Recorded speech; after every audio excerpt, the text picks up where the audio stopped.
بسم اللہ الرحمن الرحیم۔ السلام علیکم۔ آج کی ویڈیو میں ہم حضرت ادریس علیہ السلام کے حالات زندگی بیان کریں گے۔ اگر آپ چینل پر پہلی دفعہ آئیں چینل کو سبسکرائب کر لیں۔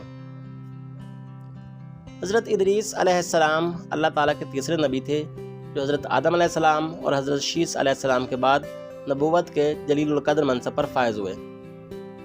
مورخین کے مطابق آپ کی ولادت بابل یا مصر کے شہر منفیس میں ہوئی۔ آپ کا اصل نام اخنوق تھا، جبکہ قرآن کریم اور احادیث مبارکہ میں آپ کو ادریس کے نام سے پکارا گیا ہے۔ روایات کے مطابق حضرت ادریس علیہ السلام نے ہی دنیا میں سب سے پہلے لکھنے پڑھنے اور تعلیم حاصل کرنے کا درس دیا، بلکہ اپنی زندگی کا بیشتر حصہ درس و تدریس میں ہی گزارا۔ چنانچہ لوگ آپ کو ادریس یعنی درس دینے والا کہہ کر پکارنے لگے۔ آپ حضرت شیس علیہ السلام کی 5ویں پشت میں سے تھے۔ حضرت شیس علیہ السلام کا انتقال ہوا تو کچھ عرصے بعد ان کے پیروکاروں کی تعداد بہت کم ہو گئی۔ قابیل کی اولاد نے کفر و شرک، بدکاری و بے حیائی کا بازار گرم کر دیا۔ زناکاری اور شراب نوشی عام تھی۔ پاکیزہ رشتوں کی پہچان ناپید ہو گئی۔ بتوں کی پوجا اور آگ کی پرستش ہو رہی تھی۔ گویا دنیا پر شیطان اور اس کے حواریوں کا راج تھا۔ حضرت آدم اور حضرت شیس علیہ السلام کی قائم کردہ شرعی حدود اور احکامات الہی پامال ہونے لگے۔ یہی وہ وقت تھا کہ جب اللہ تعالیٰ نے اس بگڑی قوم میں نبی مبعوث کرنے کا فیصلہ کیا۔ اس عظیم منصب کے لیے حضرت شیس علیہ السلام کی نسل سے ادریس علیہ السلام کا انتخاب فرمایا۔ حضرت ادریس علیہ السلام میں وہ تمام خوبیاں بدرجہ اتم موجود تھیں جو اللہ کے نبی میں ہونی چاہیے۔ آپ علیہ السلام حضرت آدم علیہ السلام کے دین کے پیروکار، نہایت عبادت گزار، متقی، پرہیزگار اور انتہائی سچے انسان تھے۔ نبوت کے منصب پر فائز ہوتے ہی آپ علیہ السلام نے اپنی قوم کے بھٹکے ہوئے لوگوں میں وعظ و تبلیغ کا کام شروع کر دیا، لیکن راہ ہدایت کا یہ درس اور نیکی کی باتیں ان لوگوں کو بہت ناگوار گزرتیں۔ چنانچہ وہ آپ علیہ السلام کے دشمن ہو گئے۔ آپ اور آپ کے پیروکاروں کو طرح طرح سے اذیتیں دینے لگے، یہاں تک کہ آپ علیہ السلام نے ان کی ایذا رسانیوں سے تنگ آ کر بابل سے ہجرت کا ارادہ کر لیا اور اپنے پیروکاروں کو اپنے اس فیصلے سے مطلع فرمایا۔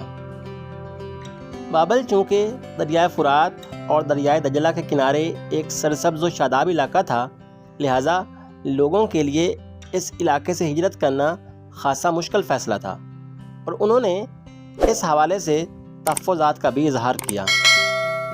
لیکن پھر حضرت ادریس علیہ السلام کے سمجھانے پر وہ لوگ آپ علیہ السلام کے ساتھ ہجرت پر تیار ہو گئے۔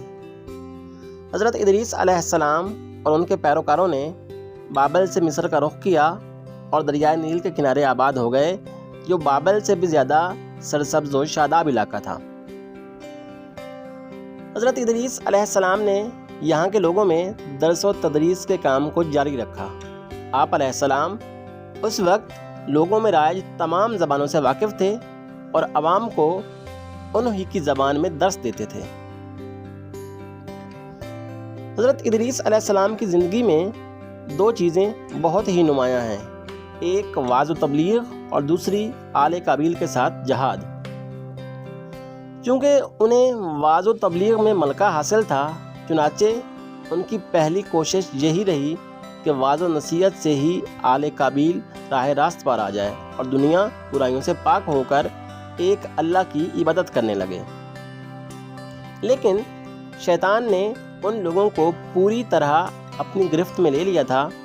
جب آپ علیہ السلام ان کو اللہ کی وحدانیت اور صرف اسی کی عبادت کرنے کی نصیحت کرتے یا برائیوں کو چھوڑنے کی تلقین کرتے تو یہ باتیں ان لوگوں کو بڑی ناگوار گزرتیں اور آگ بگولا ہو کر انہیں اذیتیں دیتے، تمسخر اڑاتے اور پتھر مارتے۔ دراصل ایک طویل عرصے تک شیطان کے زیر اثر رہ کر یہ لوگ شرک و کفر اور برائیوں کی دلدل میں گردن تک دھنس چکے تھے۔ دنیا واضح طور پر 2 گروہوں میں تقسیم ہو چکی تھی، ایک شیطان کے پیروکار اور دوسرے اللہ رب العزت کے ماننے والے۔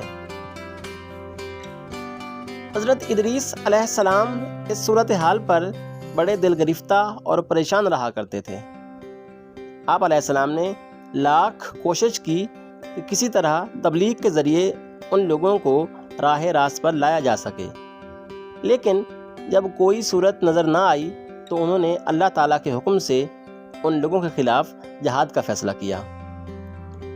آپ علیہ السلام نے اللہ اور اس کے پیغمبر پر ایمان رکھنے والے نوجوانوں کی ایک جماعت کے ساتھ آل قبیل کے ساتھ جہاد کیا، جس میں اللہ تعالیٰ نے انہیں کامیابی عطا فرمائی اور بہت سے لوگ دین حق کی جانب راغب ہو گئے۔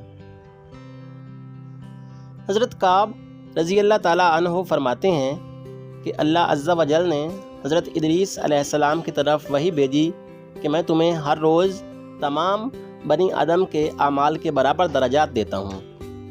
اس سے مراد اس زمانے کے تمام بنی آدم ہیں۔ تو حضرت ادریس علیہ السلام نے چاہا کہ پھر تو اعمال میں اور اضافہ ہونا چاہیے، لہٰذا جب ان کے پاس فرشتے آئے تو انہوں نے وحی کا ذکر کرتے ہوئے کہا کہ میں چاہتا ہوں کہ ملک الموت سے بات کروں اور پوچھوں کہ کب تک میری زندگی باقی ہے۔ فرشتے نے حضرت ادریس علیہ السلام کو اپنے پروں پر اٹھایا اور انہیں لے کر آسمان کی طرف بلند ہو گیا۔ جب وہ چوتھے آسمان پر پہنچے تو ان کی ملک الموت سے ملاقات ہو گئی جو نیچے اتر رہے تھے۔ حضرت ادریس علیہ السلام کے دوست فرشتے نے ملک الموت سے حضرت ادریس علیہ السلام کے بارے میں ذکر کیا تو اسرائیل علیہ السلام نے پوچھا، حضرت ادریس علیہ السلام کہاں ہیں؟